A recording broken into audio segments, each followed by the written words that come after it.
Ticket बंटवारे को लेकर उत्तराखंड कांग्रेस में उलझन एक बार फिर बढ़ गई है। चुनाव की तारीखों के ऐलान के बाद स्क्रीनिंग कमेटी के चेयरपर्सन अविनाश पांडे की ओर से यह साफ किया गया है कि वन फैमिली वन टिकट का फॉर्मूला पंजाब की तर्ज पर ही उत्तराखंड में भी लागू होगा। यानी एक परिवार से सिर्फ एक सदस्य को ही टिकट दिया जाएगा और ये सब राहुल गांधी के निर्देश पर किया जा रहा है, ऐसी भी बात अविनाश पांडे की ओर से कही गई है। यानी कांग्रेस का high command one family one ticket के फॉर्मूले को लागू करना चाहता है और उत्तराखंड में क्योंकि चुनाव सिर पर हैं, नेता अपनी अपनी तैयारी का दावा कर रहे हैं, अपने अपने परिवार और अपने रिश्तेदारों को टिकट दिलाने वालों की लिस्ट भी लंबी है। तो इन परिस्थितियों में अविनाश पांडे की ओर से आया बयान ये साफ करता है कि कांग्रेस के भीतर के हालात और ज़्यादा चुनौतीपूर्ण होने वाले हैं।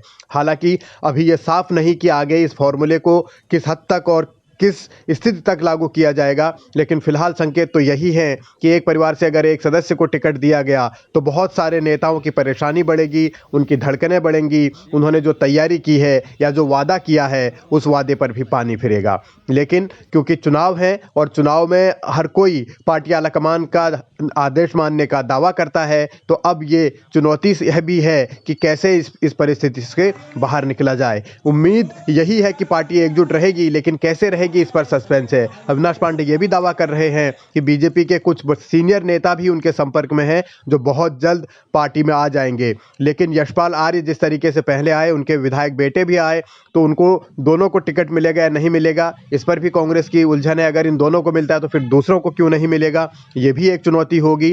तो यहाँ सिर्फ सवाल ये नहीं है कि आपने मानक बना दिया, बल्कि उस मानक के आधार पर ही आप काम कर पाएंगे या नहीं, ये एक चुनौती होगी। अविनाश पांडे की ओर से हालांकि ये संकेत भी दिए गए हैं कि कुछ स्पेशल केस ऐसे हैं, कुछ ऐसे विशेष मामले हैं जहां विचार किया जा सकता है। यानी कुछ लोग ऐसे हैं जिनको टिकट एक परिवार में एक से ज़्यादा दिए जा सकते हैं। इसके बावजूद कांग्रेस के बहुत सारे नेता ऐसे हैं जो चाहते हैं कि उनके परिजनों को टिकट मिले, उन्हें भी टिकट मिले। तो उनका क्या होगा, इस पर अभी अब सस्पेंस गहरा गया है। इसमें हरीश रावत हैं, प्रीतम सिंह हैं, रणजीत रावत हैं, यशपाल आर्य तो है ही हैं।